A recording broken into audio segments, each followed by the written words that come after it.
nombre es Jorge Salcido, soy R2 de Medicina Interna y el día de hoy toca hablar sobre la revisión de guías de asma GINA 2024, la cual fue su última actualización completa.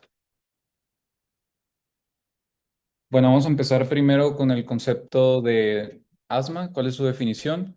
Se define como una enfermedad heterogénea, puesto que no se presenta normalmente de las mismas características. Generalmente está caracterizada por inflamación crónica de las vías respiratorias y usualmente vamos a encontrar un historial de síntomas respiratorios en el paciente. Los más comunes son sibilancias, disnea, opresión torácica y tos. Estos van a variar en tiempo, en intensidad, e incluso puede que el paciente no tenga un historial como tal y se presente por primera vez con una exacerbación. Debe haber una limitación del flujo expiratorio. Esto es uno de los criterios diagnósticos y suele desencadenarse por factores como el ejercicio, como exposición a alergenos, a irritantes, cambios climáticos, infecciones respiratorias. Usualmente son infecciones virales. Y bueno, como les digo, hay muchos desencadenantes. Las más comunes son las infecciones virales. Pueden ser alergenos, estos pueden estar en casa o en el trabajo. Ácaros del polvo doméstico es uno de los comunes. Mascotas, el polen, partículas de cucaracha, tabaquismo, ejercicio, estrés y ciertos medicamentos que los principales y los más importantes son beta bloqueadores, aspirina y también AINES. Todos estos van a ser desencadenantes más frecuentes cuando el paciente está sin tratamiento. Y bueno, seguir hablando de las definiciones, una exacerbación es el empeoramiento de los síntomas. La exacerbación no siempre es como tal aguda, puede ser subaguda, puede ser que vaya empeorando durante días e incluso más de una semana hasta que pues llegue a ser pues más acentuados los síntomas. Debe de haber, o en una exacerbación siempre hay un deterioro en la función pulmonar comparado con la función pulmonar previa. Esta puede ser fatal incluso en pacientes que ni siquiera tienen síntomas frecuentemente. El riesgo de exacerbaciones severas va a estar muy reducido siempre y cuando el paciente se mantenga en tratamiento con corticosteroides inhalados. Por eso es tan importante este tratamiento.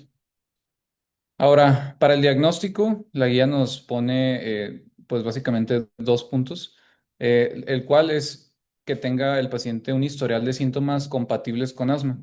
Estos van a ser, como les digo, heterogéneos, pueden ser en pacientes tengan tos, que predomine la tos, en pacientes se presenten con sibilancias, otros pacientes van a referir como una opresión en el pecho y el otro síntoma que es la disnea, la sensación de falta de aire. Entonces, una vez que tenemos un paciente con síntomas compatibles con asma, lo que sigue es evidenciar o confirmar que evidentemente si hay una limitación del flujo aéreo expiratorio. Esta forma de evidenciar o confirmar esta limitación al flujo se puede hacer por diferentes formas. Una de ellas es evidenciar que hay una respuesta significativa a un broncodilatador. Esto se le llama una prueba de reversibilidad y esta se hace por medio de espirometría. Hay otra forma que nos da la opción la guía, que no es la preferida, pero pues hay lugares donde no hay espirometría, no tenemos ese recurso. Básicamente esto lo pone para países de muy bajos recursos en los que es muy limitada esta posibilidad de hacer una espirometría. Nos da la forma de medir el flujo expiratorio máximo. Esto se hace con un dispositivo distinto y es más accesible. Pero bueno, no, siempre y cuando recalcar que si hay espirometría es preferible hacerla. Y bueno, otra de las formas es evaluar esta limitación en cuanto a cómo responde el tratamiento. Si hay una respuesta significativa al tratamiento con esteroides inhalados durante 4 semanas, vamos a tener o poder confirmar esta limitación al flujo. Otra de las pruebas puede ser una prueba de reto bronquial.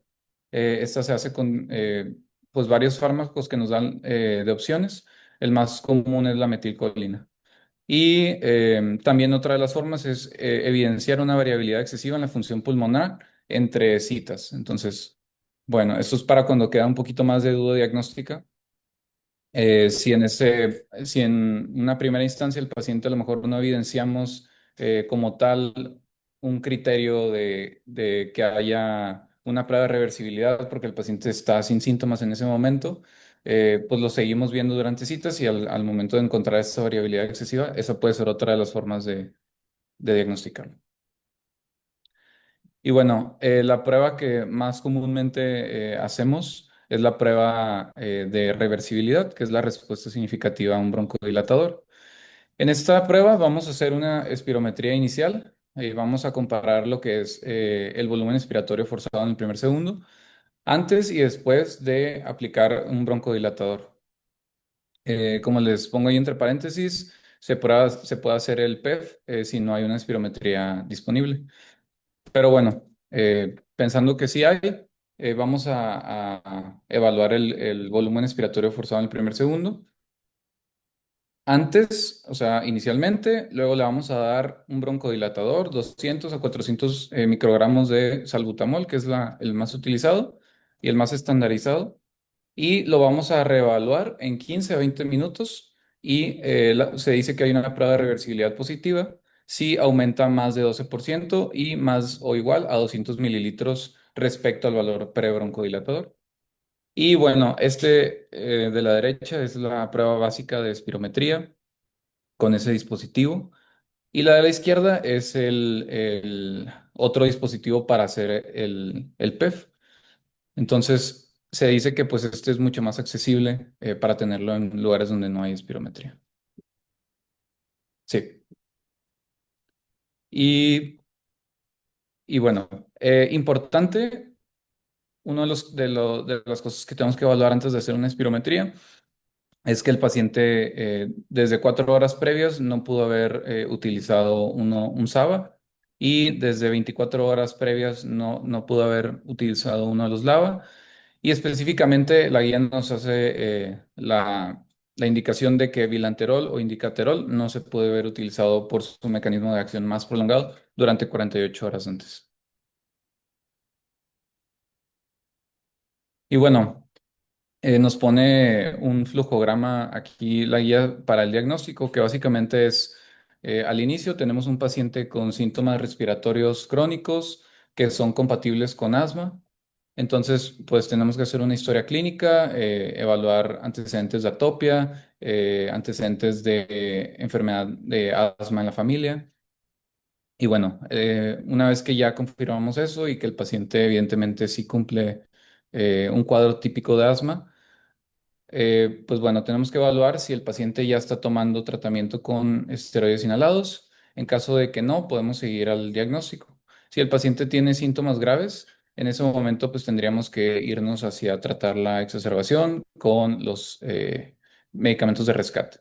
En caso de que el paciente no tiene síntomas graves y podemos pasar a lo que es hacer una prueba diagnóstica, pues bueno, se prefiere realizar lo que es la espirometría.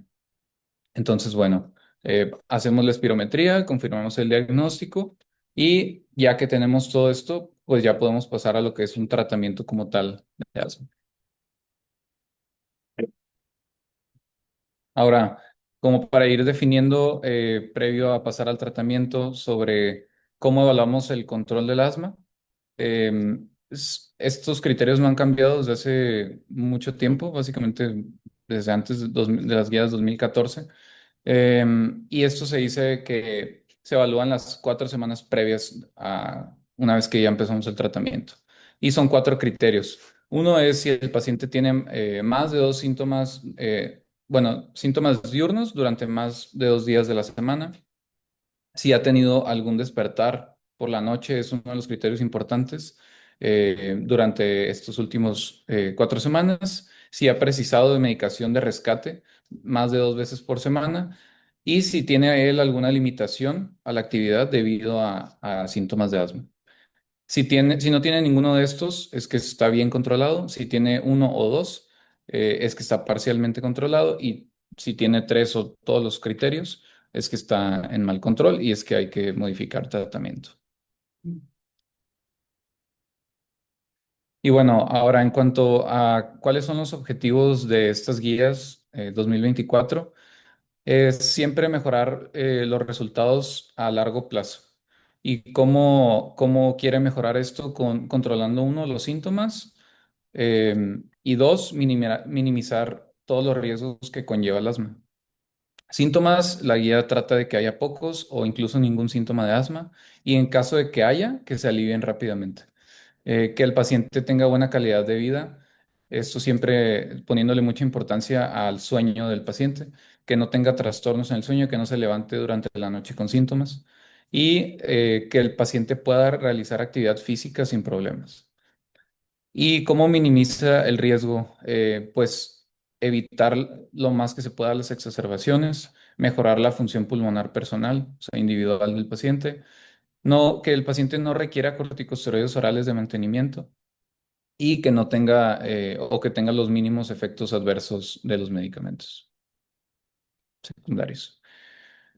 Y bueno, también nos pone este esquema como para siempre recordar que en esta enfermedad es una enfermedad dinámica y que pues no se trata de lo vemos, lo diagnosticamos y le dejamos un tratamiento, sino que hay que evaluar, ajustar y revisar. En la evaluación hay que confirmar el diagnóstico porque a veces nos van a llegar pacientes que nunca se les ha hecho una espirometría y ya les están dando tratamiento para asma. A veces, como les digo, hay síntomas, pues, tos crónica, que hay, pues realmente hay muchos diferenciales, no siempre va a ser asma. Entonces, una vez, si tenemos síntomas típicos, siempre hay que confirmar el diagnóstico con una prueba que evidencie la limitación del flujo. Entonces, evaluamos, confirmamos diagnóstico. Hay que controlar los síntomas. Muy importante, controlar los factores de riesgo modificables del paciente. Más adelante vamos a ver toda la lista de factores, comorbilidades, las técnicas del inhalador, que esto también es un parámetro muy importante en los pacientes. A veces queremos subir la dosis del medicamento de primera instancia y realmente lo que hay que corregir es la técnica del inhalador. Preferencias y objetivos del paciente también. Esta es una actualización de la guía que se basa mucho en que el paciente tenga buen apego al tratamiento y ajustar. Hay que tratar los factores de riesgo, modificables, comorbilidades. También importante, las estrategias no farmacológicas. eh, Igual, más adelante lo pongo, pero una de las más importantes es dejar el tabaquismo, bajar de peso, realizar actividad física. Todas estas son pilares muy importantes para el tratamiento. Y los medicamentos para el asma, siempre incluyendo un corticosteroide inhalado. La educación y capacitación en habilidades y revisar siempre. Entonces, diagnosticamos, tratamos y siempre hay que volver a revisar al paciente, ver si hay que ajustar algo nuevamente, ver si el paciente tiene síntomas, que también controlado está, si ha tenido exacerbaciones, especialmente durante el último año, efectos secundarios, función pulmonar, comorbilidades y cómo está el paciente en cuanto a satisfacción con su tratamiento. Y bueno, antes de pasar de lleno al tratamiento, la guía nos pone así como los principales puntos importantes del tratamiento. Uno es que todos los pacientes van a requerir de un rescate que contenga un agonista beta de acción rápida. Em, Esto para cuando el paciente tenga síntomas pueda tener un medicamento de alivio. Y las guías lo que nos proponen, y vamos a estarlo mencionando mucho, mucho durante la guía por la evidencia, es un corticosteroide inhalado con formoterol. Ese lo va a poner siempre de primera línea. Puede ser budesonida formoterol o beclometasona formoterol, que son los principales. Pero bueno, también nos da la opción de que podemos usar un corticosteroide junto con un SABA o con un agonista beta de acción corta solo. Y por seguridad, Gina no recomienda que el control sea únicamente con un agonista beta de acción corta. Siempre debe de ir unido a pues un corticosteroide inhalado. Bueno, pues también relevante, por qué Gina no recomienda que sea solo con un SABA? Porque hay evidencia de que su uso de manera regular incrementa la respuesta, uno, la respuesta alérgica y dos, inflamación en la vía aérea, aunado a que reduce la respuesta a broncodilatadores. O sea, tiene este efecto paradójico de que el paciente si lo utiliza regularmente, al final reduce su respuesta a un broncodilatador.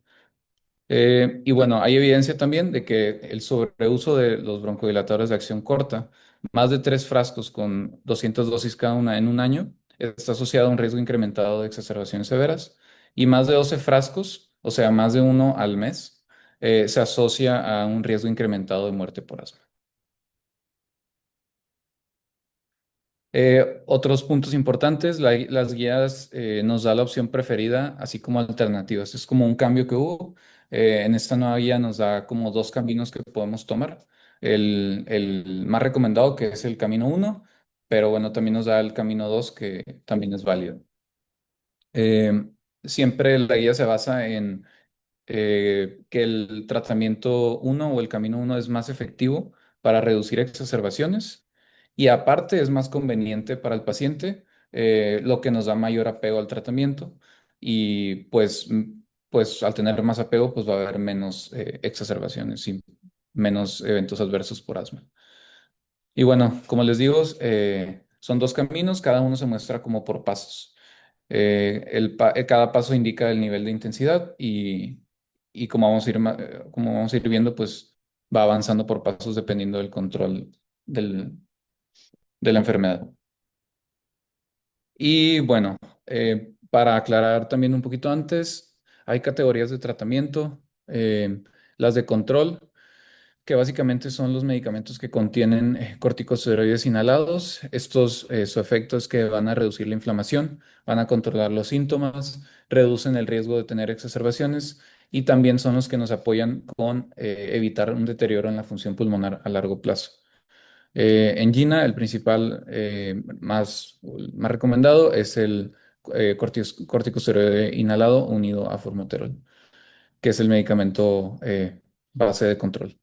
Y los de rescate, los de alivio, todos los pacientes deben de tener estos medicamentos y estos incluyen también el corticosteroide inhalado con formoterol, puede ser también el corticosteroide unido a un agonista beta de acción corta o en estos casos también solamente para rescate puede ser un agonista beta de acción corta.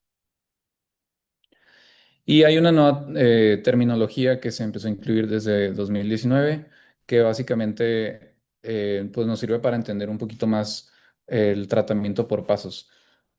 Aquí se incluye porque pues el medicamento de rescate, que es el primero, que se abrevia por sus siglas en inglés AIR, este contiene los dos medicamentos, el corticosteroide inhalado y un broncodilatador de acción rápida, como lo es el formoterol. Aunque el formoterol es un agonista beta de acción prolongada, tiene un inicio de acción muy rápido, por lo cual pues está dentro de los medicamentos de rescate también. Entonces se incluye este término y también se incluye el término de MART, que es pues una terapia de alivio y de mantenimiento. Esta terapia es cuando el paciente utiliza un corticosteroide y formoterol diario y usa el mismo medicamento de rescate. Ahorita vamos a ver un poquito más la importancia de estos términos. Y bueno, para, mm, pues pongo esta imagen como para ver cuáles básicamente las opciones de tratamiento que nos da Gina. Ahorita vamos a tratar de desglosarlo cada uno, pero bueno, nos da estos dos caminos, la ruta uno, la ruta 2. Como les decía, la ruta uno es la que se recomienda más por tanto que tiene mayor efectividad y aparte tiene mayor facilidad de apego al tratamiento. ¿Por qué? Porque ahorita vamos a ver que en la ruta uno se utiliza normalmente hasta antes del paso 5 un solo tipo de inhalador, a diferencia de la ruta 2 que normalmente ocupamos dos o más tipos de inhaladores, estar cambiándolos. Entonces, bueno, en la ruta uno vamos a utilizar, como les decía, un solo inhalador. Ahorita vamos a ver cuándo empezamos en paso uno, en paso 2, paso 3, etcétera. Pero bueno, para ir viendo cómo es este camino. Primero, en el paso uno y paso 2, vamos a ver que la GINA nos recomienda que utilicemos un corticosteroide inhalado unido a formoterol. Este puede ser budesonida formoterol o puede ser beclometasona formoterol, que son los que se recomiendan. Y en este caso, el paciente solo en el paso uno y 2 lo va a utilizar de manera de rescate.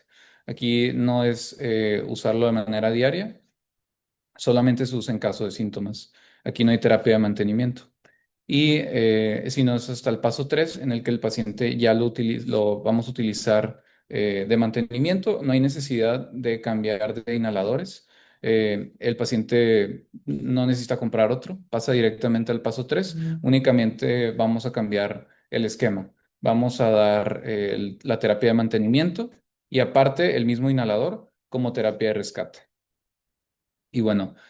Si el paciente sigue con síntomas, si no lo hemos logrado controlar, vamos a pasar al paso 4, que como les digo, lo padre de esta guía, lo fácil que nos pone el tratamiento es que no tenemos que cambiar de inhalador y eso genera mucho más apego al tratamiento del paciente.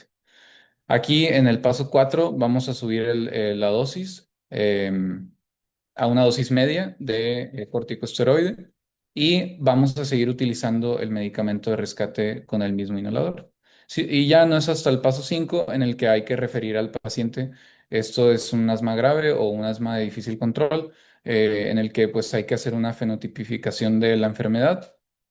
Esto básicamente se refiere a que hay que evaluar ya más a profundidad si hay un asma ocupacional, si hay un asma eosinofílica, etcétera, porque esto ya conlleva a lo mejor un tratamiento más avanzado y la guía nos hace referencia a que hay que referirlo. Y bueno, entonces, como les decía, el paso uno y 2 es básicamente el tratamiento de rescate con este par de medicamentos. Y del paso 3 al paso 5 se lleva lo que es la terapia MART, que es la terapia de mantenimiento y rescate. Eh, bueno, nada más ponemos esto que es lo que nos hace referencia en qué se está basando la guía para estas recomendaciones. Y es que el corticosteroide unido a formoterol va a reducir el riesgo de exacerbaciones grave que requieren corticosteroides orales. Esto en comparación con otros regímenes que van a incluir un rescate con un SABA. Eh, Esto se ha demostrado que tiene una reducción del riesgo de una exacerbación grave en 32% en comparación con la misma dosis de un corticosteroide y algún otro LABA que no sea formoterol y una reducción del riesgo del 23% también de una exacerbación grave en comparación con las dosis más altas de también otro esteroide y un LABA, que no sea formoterol. Este es un cuadro que nos da, pues, cuál va a ser la dosis, ¿verdad? Para utilizar o en qué nos basamos en decir dosis bajas, dosis medias o dosis altas, ¿verdad? Entonces, nos pone este cuadro que realmente, pues, aquí podemos ver al momento de nosotros dar un inhalador, cuál es la dosis que tenemos que dar dependiendo del paso del tratamiento, ¿verdad? Y bueno, entonces también, como les decía, no solamente está el camino uno, también está el camino 2, que aunque tiene menor efectividad y menor apego al tratamiento por el hecho de que tiene que ser un paciente pues que siga, que entienda la enfermedad y que siga pues como tal las indicaciones, porque ya no solamente es un solo tipo de inhalador, ya el paciente ocupa dos. Entonces eso reduce el apego. En el paso uno eh, también es como por razón necesaria, se tiene que dar un esteroide inhalado al momento de que el paciente use el medicamento de rescate, que en este caso sería un SABA. Entonces el paciente aquí, cada vez que el paciente tenga síntomas, que ocupe un rescate y utilice el SABA, se tiene que también dar un disparo con un corticosteroide inhalado. En el paso 2, aquí, a diferencia de la ruta uno, que era hasta el paso número 3, ya tenemos que empezar una terapia de mantenimiento con un corticosteroide inhalado. Y en el paso 3 vamos a utilizar lo que es la combinación ya de mantenimiento, un corticosteroide inhalado con un LABA de mantenimiento. Y en el paso 4 vamos a aumentar la dosis a una dosis media o alta. Y esta va a ser la terapia de mantenimiento. Los rescates pueden ser ya sea con un SABA solo, porque estamos asegurándonos de que utilice lo que es el esteroide inhalado, o puede ser también la combinación de un corticosteroide con SABA. Y bueno, esto básicamente ya lo dijimos. Como les decía, la única diferencia es que aquí nos pone como que el rescate No solamente en esta ruta puede ser con un agonista beta de acción corta solo, también podemos utilizar lo que es el rescate con el agonista beta con el corticosteroide inhalado. Y este cuadro está, digo, me gustó mucho porque aquí nos ayuda a entender cuándo nosotros podemos iniciar en paso uno, en paso 1 o 2, o en paso 3 o en el paso 4, ¿verdad? Porque realmente no, o sea, hay muy pocas veces en las que nosotros vamos a poder iniciar en un paso uno o 2, que es un tratamiento básicamente de rescate, ¿verdad? Usualmente vamos a empezar o en el paso 3 o en el 4 y de ahí vamos a ir desescalando el tratamiento. Nos podemos guiar por pues, los parámetros que nos ponen del lado izquierdo. Si el paciente tiene síntomas diarios, tiene despertares nocturnos de una vez o más a la semana, si tiene una función pulmonar baja o ha tenido una crisis recientemente, vamos a empezar lo que es en un paso 4 de preferencia. Esto, como les decía, se va a utilizar una dosis media de corticosteroide con formoterol de mantenimiento y de rescate. Y si el paciente tiene síntomas la mayoría de los días o despertares nocturnos de una vez o más a la semana o función pulmonar baja, vamos a empezar o podemos empezar en dosis bajas de corticosteroide con formoterol y también de rescate.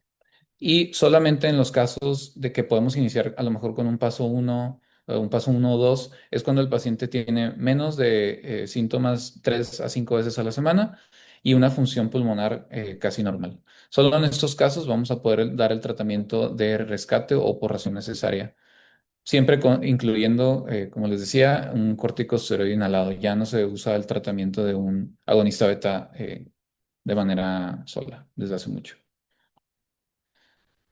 Y bueno, ahora como manejo no farmacológico, que también es uno de los puntos que hace la guía mucha referencia y mucha importancia, es siempre que se pueda suspender el tabaquismo. El tabaquismo activo aumenta el riesgo de mal control de síntomas, aparte de que nos aumenta el riesgo de POC. Nos aumenta la admisión hospitalaria, muerte por asma, reduce lo que es la efectividad, se ha visto en estudios de los corticosteroides orales y también los corticosteroides inhalados. El uso de cigarrillo electrónico también lo mete ya en esta guía. Se asocia a un riesgo incrementado de síntomas y exacerbaciones. No viene como tal que aumente el riesgo por asma de muerte, pero sí se asocia a síntomas y exacerbaciones. Actividad física. Hay evidencia de que hay mejoría en los síntomas, hay mejoría en la calidad de vida de los pacientes. Eh, hay método, este último punto, como realizar calentamiento antes del ejercicio, porque si se acuerdan, uno de los desencadenantes del asma es el ejercicio. Entonces, una de las recomendaciones que nos da, digo, eso en algunas personas, la recomendación que nos da es que se haga un ejercicio de calentamiento, 10 15 minutos. Y también podemos hacer la estrategia de, si el paciente usualmente tiene síntomas con el ejercicio, recomendarle que utilice un agonista beta de acción corta antes de realizar ejercicio o la combinación del corticosteroide inhalado con formoterol. Esto va a reducir los síntomas durante el ejercicio. Decían, aunque no genere síntomas, sí, sí tiene un antecedente, sí, como hace su exacto, que utilice un disparo antes de empezar la actividad física. O bien te da la opción de que puede intentar con calentamiento antes del ejercicio. Pero de métodos de acción corta. Sí, o la combinación. Claro. Sí. Eh, y bueno, otras recomendaciones muy importantes, si logramos identificar que hay un desencadenante en el paciente, ya sea por exposición laboral o exposición en casa, hay que pues evitar esta exposición. Pueden ser alergenos, pueden ser sanitizantes. Y esto va a representar una gran cantidad de pacientes, principalmente cuando hay un asma de inicio en la edad adulta, ¿verdad? Generalmente puede ser por exposición laboral o exposición a alérgenos. Y evitar medicamentos relacionados al empeoramiento de los síntomas.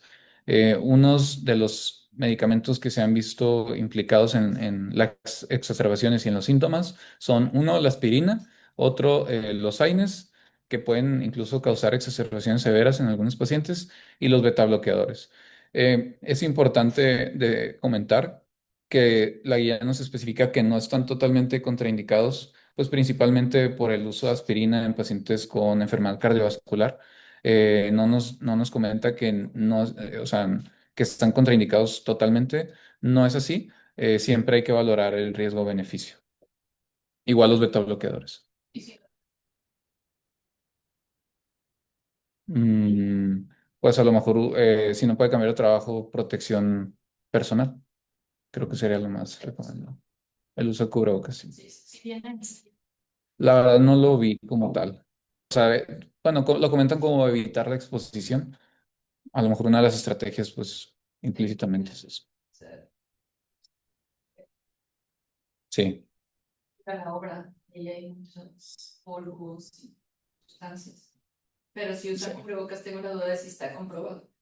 Sí, no, no lo vi como tal, la verdad.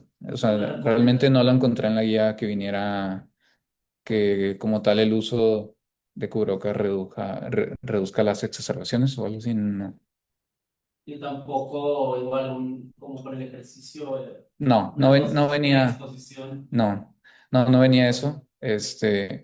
Digo, cuando hay un asma a lo mejor de difícil control como ese pudiera llegar a ser, sí nos comentan que hay que pues, referirlo a un experto porque pues el asma es heterogéneo, a veces se puede presentar por eso, por asma laboral y hay medicamentos que se pueden utilizar en ciertos tipos de asma, a lo mejor en esos casos, que responda a lo mejor a un agonista muscarínico más que a un esteroide o a un agonista beta de acción larga, más que uno de esos. Pero realmente en esos casos siempre nos hacen la recomendación de pues referir para buscar un poco más de un experto. Y bueno, esta es la tabla como de intervenciones no farmacológicas, que como ven, pues son muchas. Una es el abandono del tabaquismo, el evitar la exposición del vapeador, realizar actividad física, también nos incluyen lo que es la rehabilitación pulmonar y evitar lo que es la exposición laboral. También evitar medicamentos, promover una dieta sana, evitar los alergenos dentro de casa, bajar de peso, ejercicios de respiración y evitar la contaminación ambiental. Pero bueno, pues todos estos son toda la lista grande que hay para manejo no farmacológico. Y bueno, la guía también nos pues da mucha evidencia de por qué no tratamos ya el asma con medicamentos inhalados de acción corta únicamente. Pues bueno, sabemos que los ABA solo tratan los síntomas, realmente no van a tratar la enfermedad, no tratan la inflamación crónica que hay en las vías aéreas. Incluso es importante comentar que incluso pacientes con un asma leve, entre comillas, pueden tener exacerbaciones graves o mortales. Hay evidencia de que hasta el 27% de las muertes se producen en pacientes que solo tienen síntomas ocasionales, no necesariamente son pacientes que tienen que tener síntomas diarios o síntomas diurnos, pacientes que a lo mejor estamos viéndolos cada mes en la consulta. No solamente esos pacientes pueden tener riesgo de fallecer por asma. Los desencadenantes también tener en cuenta que son impredecibles y que si el paciente está sin tratamiento con esteroide inhalado, aumenta su riesgo de una exacerbación por este tipo de agentes, como virus, como alergenos, como estrés, como contaminación. Y que hay evidencia de que incluso 4 a 5 cursos de un corticosteroide oral en toda la vida del paciente aumenta el riesgo acumulativo de eventos adversos por estos medicamentos, como lo es osteoporosis, diabetes, cataratas, insuficiencia cardíaca y neumonía. Entonces es importante evitarle una exacerbación que llegue al hospital, porque en estos momentos, pues si es una exacerbación, hay que darme esteroides orales o intravenosos y esto pues va a poner al paciente en mayor riesgo de estos eventos adversos. Y bueno, como les había comentado previamente, el uso de un agonista beta acción corta hasta 1 o 2 semanas se asocia con una reducción en el efecto broncodilatador. También aumenta la respuesta alérgica y también la respuesta de los eosinófilos. Em, el uso excesivo de los agonistas beta se asocia a un aumento en las exacerbaciones y también en la mortalidad. El inicio del tratamiento con un agonista beta entrena al paciente. Esto es un punto muy importante porque si nosotros de primera instancia le damos al paciente un agonista beta que le va a quitar los síntomas al paciente, él se va a acostumbrar a utilizar únicamente ese medicamento. Es por esto que una vez que empezamos a darle el tratamiento de mala manera con un SABA solo, el paciente es muy difícil que nos cambie el tratamiento a un corticosteroide inhalado con el agonista beta de acción prolongada. Es por esto, porque el paciente se va a acostumbrar a que el agonista beta solo le va a quitar los síntomas. Entonces, muy importante recalcar que no debemos de iniciar nunca con este manejo. Bueno, como un control a largo plazo. Obviamente en una exacerbación hospitalaria y eso, pues vamos a dar estos medicamentos. Y bueno, otro punto importante es que existe fuerte evidencia a favor de una alternativa más efectiva y segura del SABA por sí solo, que pues viene siendo el corticosteroide unido a formoterol de rescate. Y pues bueno, también nos hacen notar cuál es toda la evidencia a favor del corticosteroide y formoterol de rescate en asma leve. Podemos ver que en comparación de esta combinación con un SABA, según sea necesario, en caso de síntomas, el riesgo de exacerbaciones graves se redujo hasta un 64% con esta combinación. Este es el estudio Sigma, que es donde se evalúa o se compara pues esta combinación del corticosteroide con formoterol, que lo pueden comparar como rescate porque el formoterol, como les decía, es un agonista beta, aunque es de acción prolongada, tiene un inicio de acción rápida, similar a lo que es la del salbutamol. Entonces se comparan esta combinación con la terbutalina, que también es un agonista beta de acción corta. El riesgo de exacerbaciones graves se redujo hasta un 64%, pues por el simple hecho de que hay un tratamiento que reduce la inflamación. Esto es lo que realmente nos está ayudando al control de exacerbaciones. Y en comparación con el mantenimiento de corticosteroides masado de rescate, también fue superior. Eh, el riesgo de exacerbaciones es pues más bajo o incluso en algunos estudios similar. No hay diferencias clínicamente importantes en el control de síntomas o en el parámetro F1 y no hubo empeoramiento de estos resultados a 12 meses. Utilizaron el inhalador de rescate aproximadamente el 30% de los días. Porque, pues, como les comento, es el tratamiento según sea necesario y también fue preferente para el paciente. La mayoría de los pacientes prefirieron el tratamiento combinado en lugar de un tratamiento diario y regular. Y bueno, entonces una vez que tenemos al paciente ya en tratamiento, que lo tenemos bien controlado, podemos considerar desescalonar el tratamiento después de 2 a 3 meses de llevar un buen control de síntomas y de una buena función pulmonar. Hay que elegir un momento adecuado, hay que evitar que sea un momento a lo mejor que el paciente está pues enfermo, que tiene un episodio de infección de vías respiratorias, que el paciente se va a ir de viaje y que a lo mejor no va a tener cómo acudir de manera rápida a un médico, y que el paciente esté en un embarazo. Cuando hay embarazo no hay que cambiar nunca el tratamiento. Si el paciente está bien controlado, hay que mantenerlo de la misma manera. Sí, o sea, digo, no hay contraindicación en estos tipos de medicamentos para el embarazo. Entonces hay que continuarlo. Eh, la forma de ir desescalonando el tratamiento es ir bajando de un 25 hasta un 50% la dosis del corticosteroide durante un periodo de 3 meses. Nunca hay que suspender el tratamiento que vaya a contener el corticosteroide inhalado. Y bueno, ahora ya como último punto.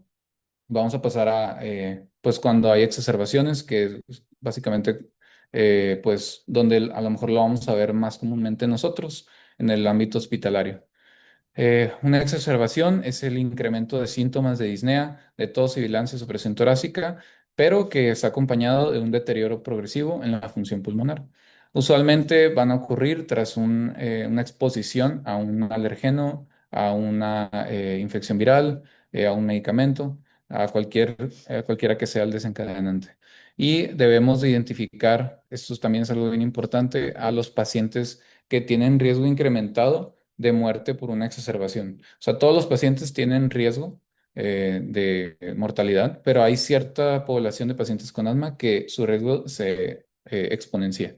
Entonces, cuando vemos un paciente con esta lista de características que a lo mejor ha tenido una historia de intubación o de ventilación mecánica por una exacerbación por asma, hay que saber que este es un paciente que tiene pues mucho más riesgo de mortalidad por esta exacerbación. Un paciente que ha tenido hospitalización o visita a urgencias por asma en este último año, el uso reciente también de esteroides orales, que el paciente no tenga una terapia de mantenimiento en el que se incluya en su esquema un corticosteroide inhalado, que el paciente tenga un sobreuso de lo que son los agonistas beta de acción corta, especialmente más de un frasco al mes, que son más de 12 frascos, que realmente es lo que nos aumenta la mortalidad. Pobre adherencia al tratamiento, historia de enfermedad psiquiátrica también lo ponen como un mayor riesgo y comorbilidad severa como neumonía, diabetes o arritmias. Y bueno, de manera inicial, el manejo de la exacerbación por asma, tenemos que hacer únicamente Esto lo va más enfocado al área de urgencias como tal, pero bueno, es importante también conocerlo. Hay que hacer una historia muy breve, clínica, preguntar medicamentos, preguntar cuándo fue su última hospitalización, si estoy bajo ventilación mecánica o si ha estado hospitalizado recientemente, etcétera. Todo lo que nos haga todos los puntos que ya vimos para saber identificar si él es un paciente de mayor riesgo de mortalidad por esta exacerbación. Un examen físico, rápidamente dirigirnos a buscar signos de insuficiencia respiratoria aguda, que vamos a ver más adelante, pero esos incluyen una taquipnea, incluso un dato indirecto es la frecuencia cardíaca. Si hay sibilancias, si hay agitación, si el paciente está pues está muy agitado, no puede estar sentado, reclinado, etcétera. Y evaluar primero que nada, diferenciar si es una exacerbación leve o moderada o si estamos ante una exacerbación severa. Y pues es fácil con este esquema que nos propone la guía, que pues ante una evaluación inicial, pues siempre vamos con el ABC. Y bueno, si no hay ninguna afectación de esto, ya podemos hacer un triage como que más clínico en caso de que el paciente tenga esta afectación en el ABC y hay que pasar a lo que es a lo mejor una intubación, pues no vamos a hacer un triage, vamos a ir directo a eso. Pero bueno, entonces supongamos que el paciente no tiene urgencia de a lo mejor proceder a una intubación, un manejo de la vía aérea avanzado, podemos hacer el triage y diferenciar si la exacerbación de asma es leve o moderada o si estamos ante una exacerbación severa. Y bueno, del lado izquierdo, la exacerbación leve moderada, el paciente se caracteriza porque pues, puede hablar en frases, prefiere estar sentado, inclinándose hacia adelante, no se ve como tal agitado, sí tiene una frecuencia respiratoria más aumentada, usualmente es mayor a 22 respiraciones por minuto, pero no llega a ser más de 30, que sería una severa. También la frecuencia cardíaca es algo muy importante. Usualmente están entre 100 a 120 latidos por minuto. Si llega a estar ya más de 120, ya se caracteriza por una severa. También la saturación de oxígeno es un parámetro muy importante para diferenciar. Esta normalmente no llega a ser a menos del 90% al aire ambiente. Entonces, si tenemos una saturación de menos de 90, ya se caracteriza por una exacerbación severa. Y pues también podemos hablar con el flujómetro. Si tenemos un PEF más del 50% de predicho, también nos hace pensar que estamos ante una leve moderada. Y el tratamiento es con estos medicamentos que vienen aquí abajo. Es el agonista beta de acción corta. Podemos, en casos leve a moderado, considerar lo que es el bromuro de ipratropio. No necesariamente tenemos que utilizarlo. Y hay que aportar oxígeno para mantener saturación más de 95%. Utilizamos lo que son eh, corticosteroides orales. Normalmente una dosis equivalente a 40 a 50 miligramos oral, no tiene que ser de manera intravenosa. En asma será cuando se llegue tolerando la vía aérea, la vía oral, o que el paciente ya lo tenemos bajo una intubación. Entonces, a lo mejor no podemos utilizar esa vía de primera instancia y podemos irnos a la forma intravenosa. Pero bueno, ya diferenciando una exacerbación severa, vamos a ver al paciente que ya no puede a lo mejor hablar frases, ya solamente puede hablarnos con pequeñas palabras, se ve muy agitado, tiene una frecuencia respiratoria de más de 30, una frecuencia cardíaca de más de 120, la saturación ya es menos de 90 al aire ambiente. Y ¿qué vamos a hacer en este momento? Pues empezar tratamiento con un agonista beta de acción corta. De preferencia debe ser con disparos y con cámara aérea. Realmente la nebulización no nos, pues como tal, no se recomienda de manera superior a lo que son los disparos. O sea, lo puedes utilizar, sí, pero incluso en la guía siempre prefieren lo que son los disparos, hasta incluso en una crisis. Eh, Tiene algunas otras, pues, consideraciones de por qué realmente también no se prefieren las nebulizaciones.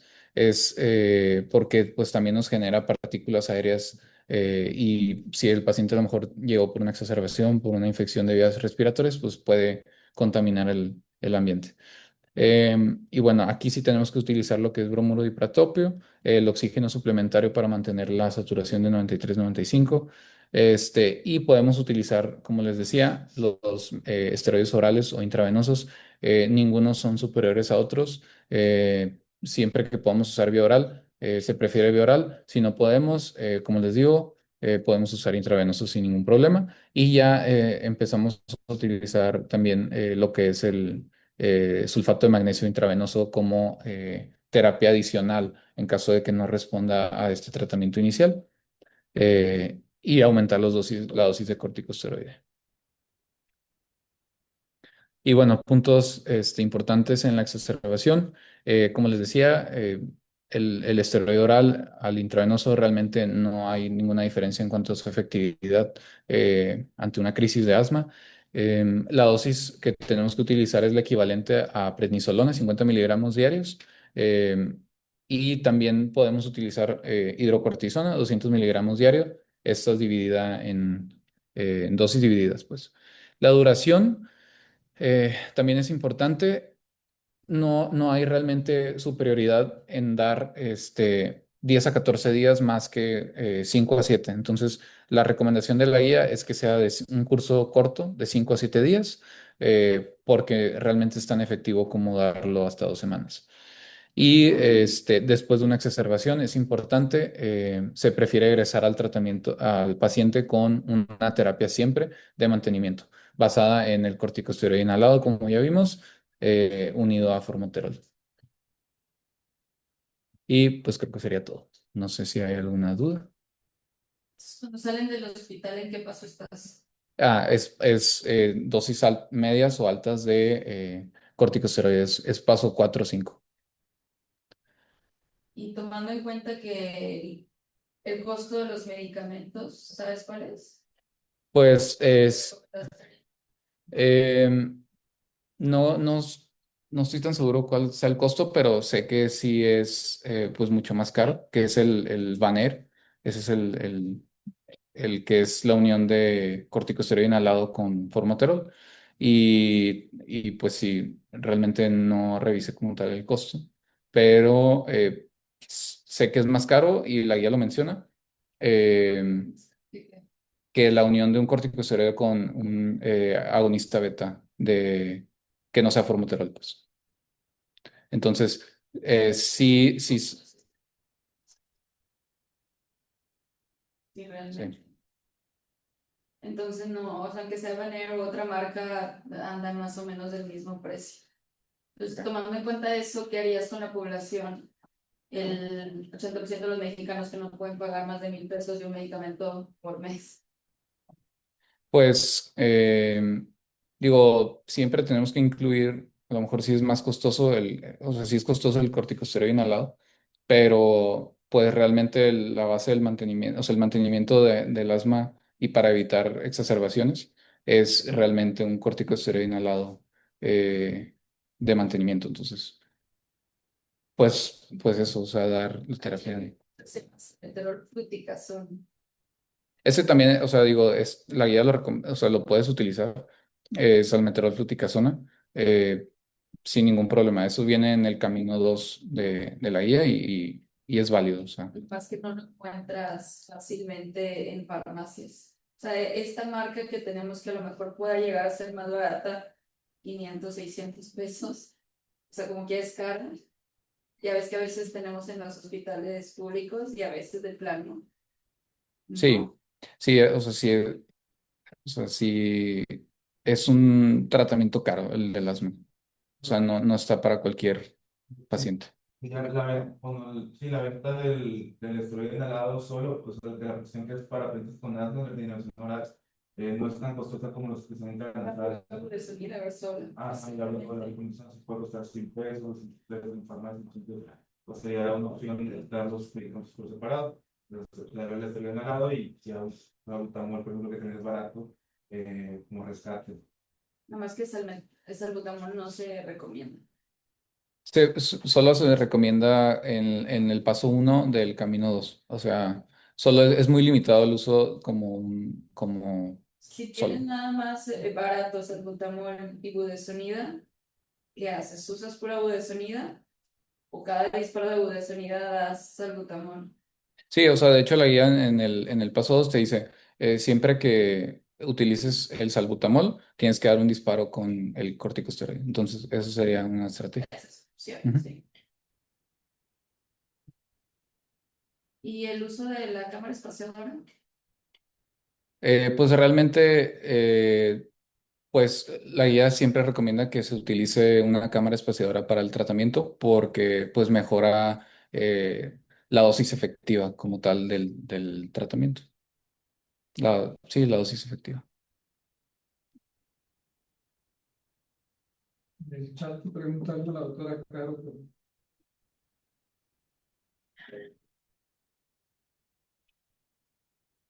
Hola doctora, buenos días. Si hay evidencia de los filtros de aire para evitar la contaminación, no me tocó ahorita leer nada de eso en la guía, pero lo puedo revisar porque realmente no, ahorita no lo sé.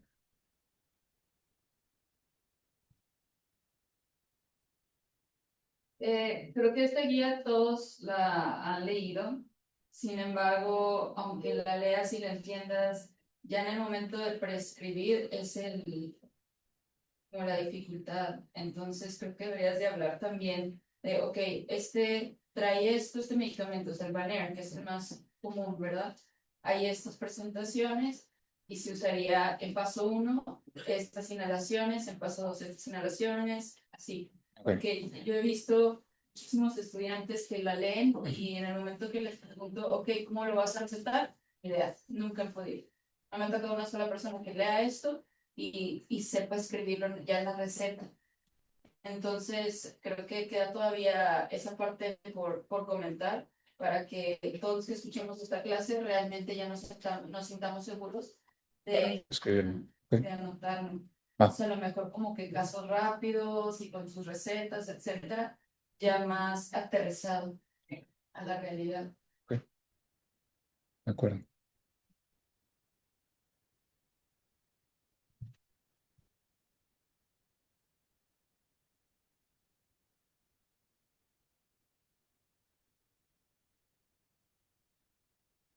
No sé si hay alguna otra duda, algún otro comentario.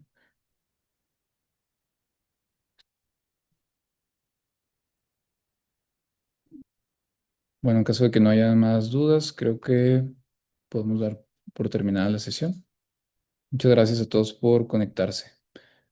Que tengan un muy buen día.